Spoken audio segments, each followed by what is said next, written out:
Cada segundo domingo de Cuaresma escuchamos el relato de la transfiguración porque está presente en los tres evangelios sinópticos. Los tres evangelios sinópticos, Mateo, Marcos y Lucas, reportan este episodio. Eso quiere decir algo muy importante, que ese episodio se quedó en la mente y en el corazón de los discípulos. Tanto así que sienten la necesidad de transmitirlo. Ustedes saben que los evangelios no contienen todas las historias. Por ejemplo, el evangelio de Lucas, la parábola del buen samaritano, es única de Lucas. La parábola del hijo pródigo es única de Lucas. Y Lucas va a transmitirnos los episodios de la vida de Jesús de manera más fidedigna que los otros dos evangelios. Porque Marcos y Mateo conocieron a Jesús, entonces se sentían libres para hacer comentarios, para hacer cositas. El pobre Lucas no, a él le tocó investigar y quiere ser fiel a los eventos. Entonces este ciclo, el ciclo C, estamos leyendo durante todo el año el Evangelio de Lucas, incluido en la Cuaresma. El Evangelio de Lucas nos va a dar unos relatos muy bonitos, una interpretación muy bonita de la transfiguración como una teofonía. Teos, Dios, fonia, manifestación. Es una revelación de Dios lo que ha sucedido. Es distinta de la revelación en el Jordán, cuando Jesús es bautizado, porque la revelación en el Jordán es para Jesús. Pero esta revelación es ¿para quién? Para los discípulos. ¿Para quién? Jesús sube al monte a orar. ¿Con quiénes? ¿Con quién? ¿Quién? ¿Y quién se les quedó atrás? ¿Quién es el primero en la lista? Pedro. Pedro es el primero en la lista, nunca se olviden eso, Los evangelios insisten siempre a poner a Pedro primero. Eso significa algo, no es que está por accidente. Y cuando los evangelistas siempre ponen a Pedro primero, eso quiere decir que Pedro es el primero, ¿sí? Lo pueden ver en el relato de Juan en la resurrección. El pobre gordinflón, tetón de Pedro va corriendo. ¿Y quién llega primero? ¿Quién llega primero? Pedro, aplazada. Juan era más joven, más ágil, ya uno viejo se pone gordo, pelón y tetón. Y Juan llega primero, ¿y qué hace Juan cuando llega a la tumba del Señor? Espera a Pedro. Pedro tiene que entrar primero. Eso para catequesis, para que ustedes vayan entendiendo la lógica de los evangelios. O sea, hoy Jesús se le revela a los discípulos, revela su ser más profundo, revela su gloria, revela su divinidad. Y es pura misericordia. ¿Por qué Jesús hace eso? Porque los está preparando para la cruz. La cruz es un escándalo. Pedro no quiere la cruz. No, Señor, yo te voy a defender hasta la muerte. Contigo no van a abusar. Y Lucas coloca este episodio de la transfiguración del Señor ante los primeros dos anuncios de la pasión. Ha pasado el primer anuncio de la pasión y ahora viene el segundo anuncio de la pasión. En medio de eso, él coloca la experiencia de la transfiguración. Es como un adelanto de la gloria del Señor. Tú me vas a conocer en mi gloria porque vas a tener que sufrir. Vas a sufrir el escándalo de la cruz. Los discípulos sufrieron el escándalo de la cruz. Es una cruz que ni Jesús quiere. ¿Recuerdan la oración del huerto de Getsemaní? Padre, si quieres, deja pasar esta copa de mí, pero que no se haga mi voluntad, sino la tuya. También al monte de la transfiguración, Jesús sube con la iglesia, sube acompañado de sus discípulos, de los más cercanos, de Pedro, de Santiago y de Juan. Y subió al monte. Y Lucas es el que subraya el momento de la oración. Es en el momento de la oración que el rostro de Jesús y sus vestiduras quedan transfigurados. Se muestra toda su gloria. Dice el texto, su rostro cambió de aspecto y sus vestidos se hicieron blancos y relampagueantes. Una clara referencia a la resurrección. Pero esto es verdad para nosotros. Uno de los problemas que tenemos de tristeza, de depresión, de tantas cosas que nos suceden, de estar agotado. Hay gente que anda agotada. Yo miro a la gente y me dan pesar. Yo ando así a veces también. Hacemos tantas cosas. Y claro, andamos. Y uno de los problemas que tenemos es que estamos orando muy poco. Nuestros abuelitos eran más felices, vivían más contentos, porque oraban mucho. Nosotros hemos perdido la costumbre de la oración. Yo recuerdo a mis abuelos teniendo un altar en la casa, a mi mamá también. Mi mamá, lo primero que tú entrabas en la casa era un Sagrado Corazón de Jesús, una Biblia y una imagen de la Virgen. Y se oraba siempre. Pero hoy eso al carajo, ¿no? Tenemos adornitos ahí del Marshalls, del Dollar Bill y todo, pero Jesús no está ahí.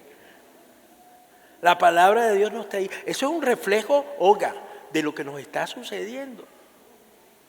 Y por eso nuestros rostros siempre están cansados, tristes. No podemos ser transfigurados a la imagen del Hijo, porque este es el mensaje al final. Si contemplamos a Jesús transfigurado, nuestro rostro tiene que estar transfigurado. Pero nuestros rostros parecen procesión de funeral. Basta mirarnos al espejo.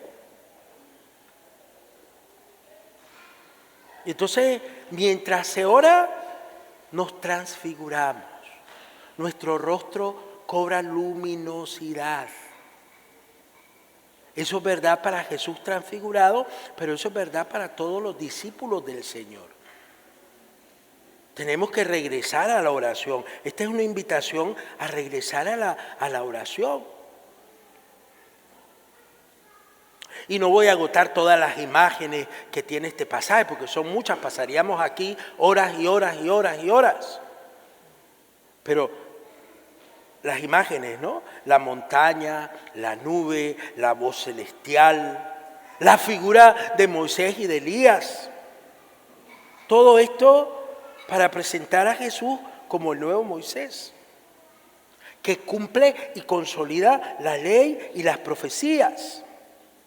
Y para decirnos que la vida de Jesús no está limitada por nada ni por nadie. Y que solo es posible descubrir a Jesús en la oración. Por eso Él sube acompañado de sus discípulos. ¿Cuántos son discípulos del Señor aquí? Digan amén. Hay que subir a la oración. Es un subir a la oración. Si no, vivimos en la maldición. Muchos de nosotros somos maldicientes. Porque oramos tan poquito y si oramos, a veces oramos muy mal.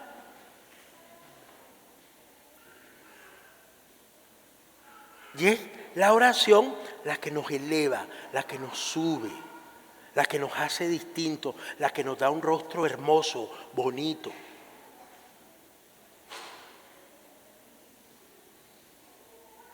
La oración es la unión con el Padre y con el Hijo. En este caso, ¿no? Con nosotros y con Dios. Y siempre se va a manifestar en una actitud hermosa, en una actitud de gloria, en una actitud resplandeciente. Jesús glorificado está íntimamente unido a su pasión. Tiene que pasar por la pasión para ser glorificado. Y este es el significado de la presencia de Moisés y Elías. Dice que están hablando de la muerte de Jesús que le esperaba en Jerusalén. A nosotros nos cuesta hablar de la muerte. ¿Ya tienen preparado su funeral?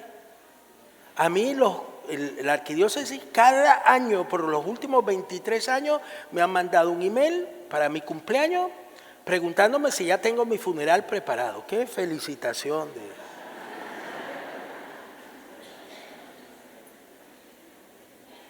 Dicho sea de paso, venía una viejita que se sentaba por ahí que murió de cáncer y ella sí tenía su funeral preparado. Y como 5 años antes me dio la hojita, me dice, padre, por si usted está acá, esto es lo que quiero que se cante, esto es lo que quiero que se haga, esto es lo que quiero que... Incluso tenía las oraciones de los fieles escritas, porque ella quería hablarle a sus hijos y a sus nietos por última vez. Pero a nosotros nos cuesta hablar de la muerte. Nosotros no somos inmortales. Somos eternos, pero no somos inmortales. Y ese paso de la mortalidad a la eternidad la vamos a dar todos. Porque Dios nos ha creado para la eternidad. Somos seres para la eternidad. Y entonces qué bonito poder hablar de la muerte, ¿eh? Miren, todo lo que este texto recoge, ¿no? Elías y Moisés hablaban de la muerte en cruz que iba a sufrir Jesús en Jerusalén. Moisés había subido al monte con una oración muy hermosa. En el Éxodo capítulo 33, versículo 18, se nos entrega la oración de Moisés cuando va subiendo. Y lo que le pedía Moisés a Dios es que le mostrara su rostro. Muéstrame tu rostro, Señor. Y cuando llega a la cumbre del monte, el Señor le dice que no le va a mostrar su rostro. Porque la gente de entonces creían que si miraban el rostro de Dios, se morían. Era el último día de su vida. Y Moisés tiene una misión, la de compartir los mandamientos con el pueblo. Esos mandamientos que recibe en el Sinaí. Entonces no se puede morir. ¿Sí? Esa es la lógica que está de la negación del rostro de Dios. Pero Dios le concede a Moisés verlo de espaldas.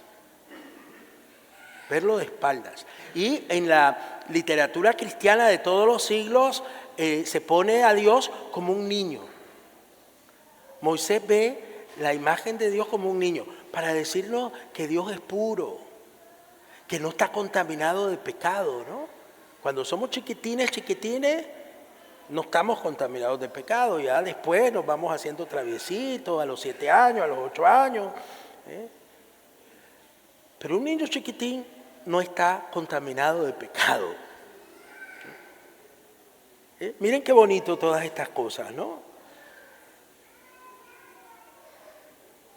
Y a Moisés se le niega esta experiencia maravillosa y bella de ver el rostro de Dios.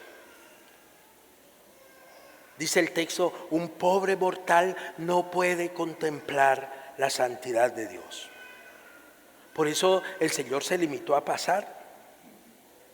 Es una revelación imperfecta, como la de Abraham en la primera lectura. Yo no sé si ustedes se dieron cuenta, el texto de Abraham no lo quiero dejar desapercibido porque es hermosísimo, ¿no? Y primero Dios tiene un diálogo con Abraham. Y primero el Señor le hace una promesa a Abraham. Me encantó la pintura que pusieron ahí, ¿no? Abraham con las millones y millones de estrellas en el cielo. Cuéntalas si puedes, así será tu descendencia. Entonces primero le hace la promesa. Pero ese encuentro con el Señor no hace a Abraham cruzarse de brazos. Tiene que salir de Ur de Caldeos, de la ciudad de sus padres, donde él es rico, donde él está cómodo, donde él está bien. Para vivir la vida de la fe tenemos que salir de nuestra comodidad. Y si algo caracteriza al siglo XXI es la comodidad. Nos encanta estar cómodos. Por eso vivimos endeudados. Mi mamá decía hasta el ñoño, viven hasta el ñoño. Nunca le pregunté qué es el ñoño, pero me parece que es el Anisetov Prietovich. ¿Sí? Pues la gente vivimos hasta acá. Y tal vez eso es parte de la tristeza y del cansancio que reflejamos en nuestro rostro. Pero Abraham tiene que salir, tiene que sacrificar animales, o sea, tiene que trabajar, tiene que esforzarse, y el pobrecito tiene que esperar todo el día. Dios no se manifiesta hasta el anochecer, ya cuando estaba una densa oscuridad, dice el texto.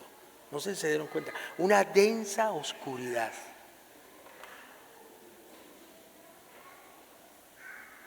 Y el pobre Abraham todo el día espantando a los buitres. Tú tienes que espantar a tus buitres, a tus demonios, a tus traumas, a tus cosas. Tú tienes que trabajar, no es cruzarse de brazos. Y pasó todo el día que ya estaba exhausto y lleno de miedo. Pensaba que el Señor lo había abandonado. Y es en la densa oscuridad. A mí me encanta esa frase porque estamos viviendo, nuestro siglo es un siglo de densa oscuridad. Hay muchas luces, muchas cositas, pero en realidad vivimos a oscuras. Guerras, política sucia. No pensamos en lo humano, solo vivimos pensando en el billete, en la ganancia. Todos. Esa es oscuridad. Y en medio de esa oscuridad, cuando están en la densa oscuridad, espesa oscuridad, suena bien poético, pasa un tizoncito en medio de ellos y una antorcha. Qué bonito, ¿eh? Una antorcha en la noche es una cosa muy frágil, Es también algo muy tierno, no te quema, te ilumina sin quemarte, ¿no? Nosotros estamos contaminados, todas estas luces azules contaminan, dicen que hay contaminación visual. Existe la contaminación visual, que en realidad nos deja ciegos. ¿Por qué no vemos estrellas aquí en Washington? Muy raramente, porque hay tantas luces que no nos dejan ver las estrellas. Yo creo que a Abraham le dijera Dios acá, sal y cuenta todas las luces de la ciudad.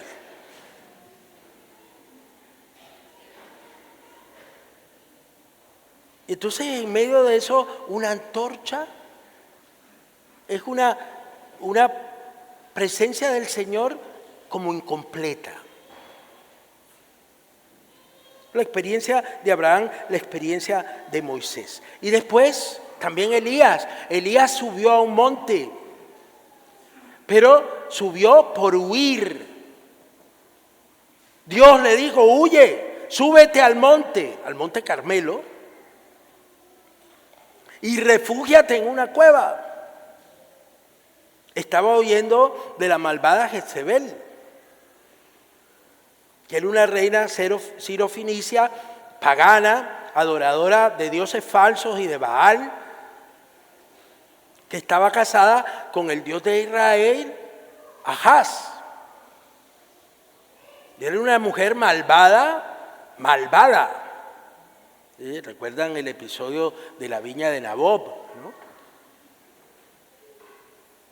que el rey lo quiere para él y le ofrece comprárselo a Nabot, y Nabot le dice, no, yo no te voy a vender lo que he heredado de mis padres.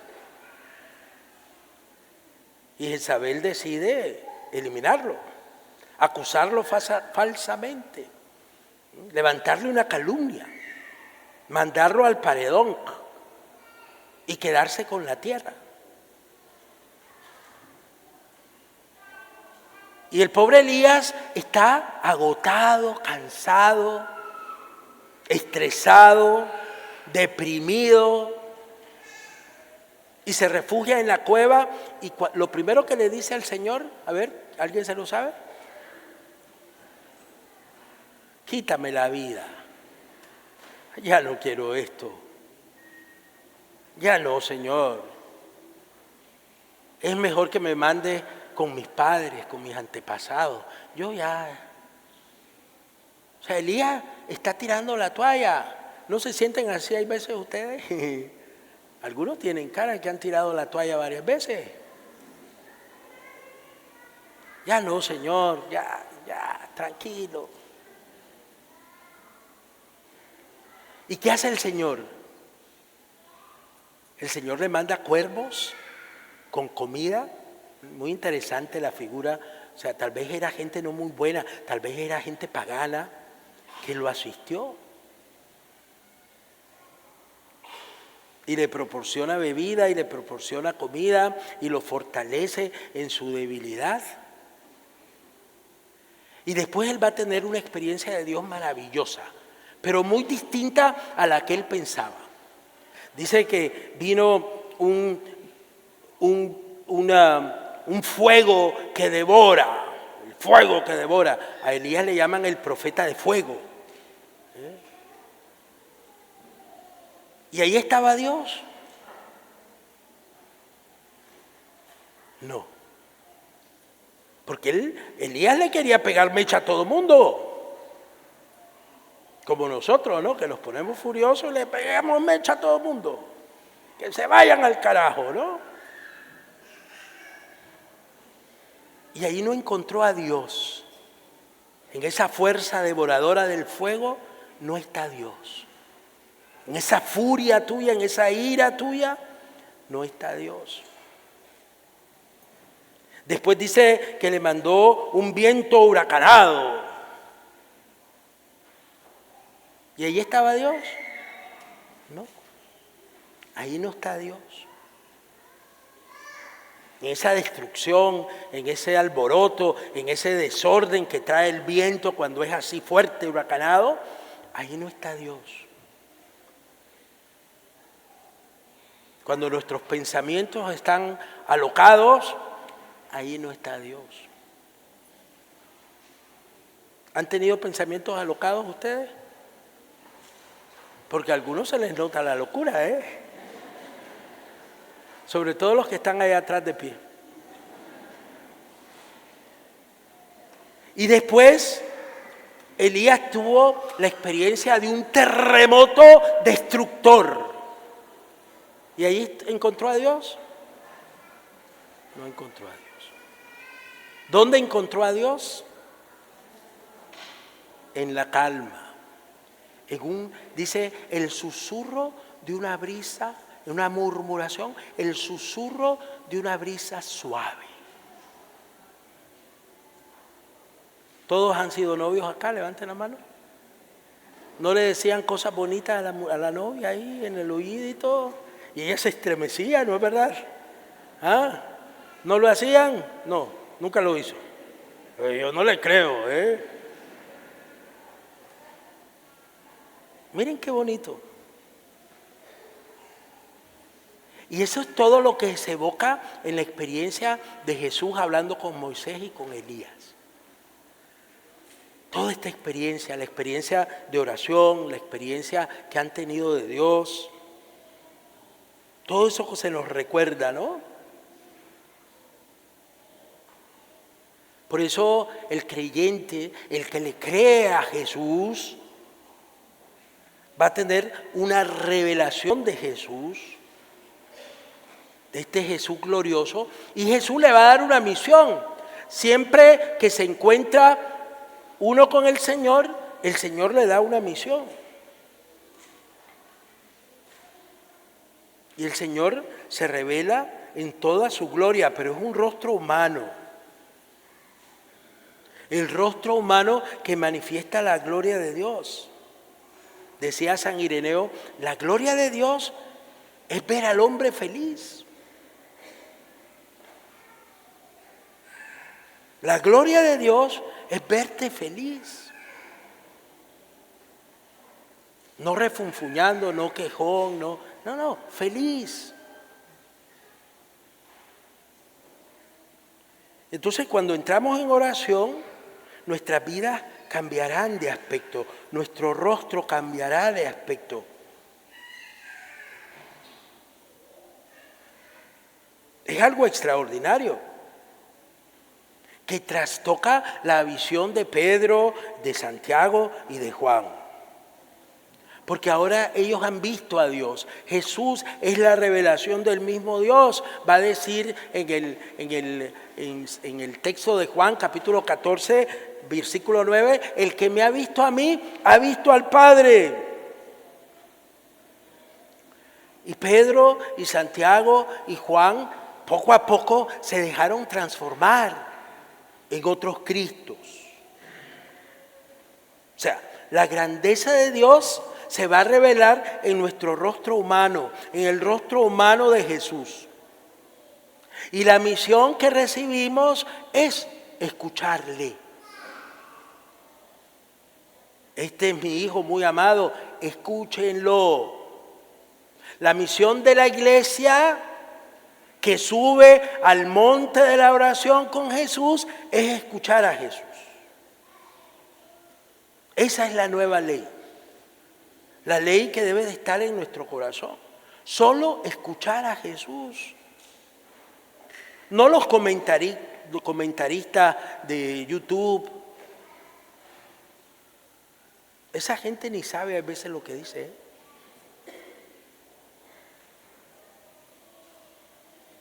Yo escucho mucho YouTube y cuando empiezo a escuchar burradas, para el diablo. ¿Sí? Yo no... Para estar escuchando burradas, ya soy lo suficientemente burro como para que me hagan más burro, vamos.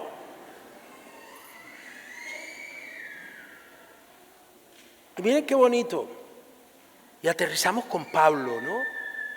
Pablo en la carta a los Filipenses. Y rapidito porque no quiero desperdiciar la oportunidad. Pablo escribe a los filipenses desde la cautividad, está preso. Además, Pablo sabe que le van a volar Él lo que está es haciendo tiempo. Pide que el emperador romano lo juzgue porque está haciendo tiempo. Porque él quiere anunciar el evangelio. Y mientras va de camino a Roma, va fundando comunidades, va encontrándose con comunidades, va escribiendo sus cartas. Y la carta a los filipenses es una carta de cautividad, está en prisión. Está muy limitado, está muy maltratado. Y sin embargo, si ustedes escucharon bien, el tono de la carta es de alegría.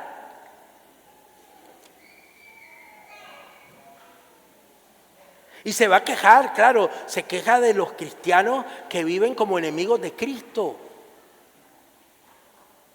Cuando se vive en el bacanal, cuando se vive en la orgía, cuando se vive en la adicción a las drogas, al alcohol, a la pornografía, vives como enemigo de Cristo. No estás viviendo sanamente. Vives como enemigo de Cristo. Y a Pablo le duele eso. Le duele que la gente nuestra vaya a la perdición. Que solo piensen en su estómago, dice. Hay gente que solo piensa en su estómago. Mi abuelo materno tenía una frase genial. Él siempre fue muy poco de comer. Comía muy poquito. un buen desayuno, casi nada en el almuerzo y nada en la cena. Se bebía una infusión, decía él, un té. Eso era su cena por toda la vida. Murió de 94, 93 años. Vivió bien, no necesitamos comer tanto. Y entonces mis tías le ponían y le decían, papá, come, porque estaban preocupadas. Le decía, mañana voy a tener hambre. Guárdalo para mañana. Mañana voy a tener hambre.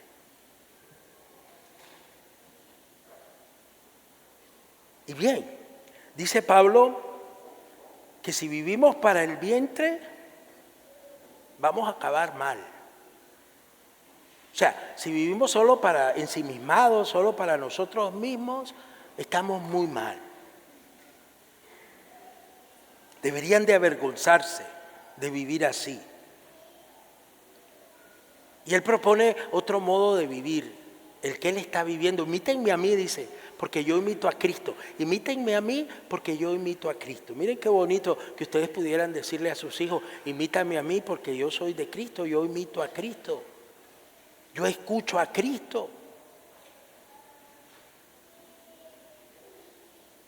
Y nosotros, en cambio, dice Pablo, somos ciudadanos del cielo. ¿Cuántos dicen amén? De donde esperamos que venga nuestro Salvador Jesucristo. Y escuchen esta promesa tan hermosa. Él transformará nuestro cuerpo miserable en cuerpo glorioso. También nosotros vamos a tener una transformación. Este cuerpo es miserable. Les conté el otro día que venía subiendo la costita acá y estaba todo cacreco. ¡Crack! La cadera. ¡Crack! La rodilla. ¡Crack! Este cuerpo es miserable. ¿No les pasa a los sesentones acá? ¿Cuántos sesentones hay acá? Levanten la mano. No voy a ver.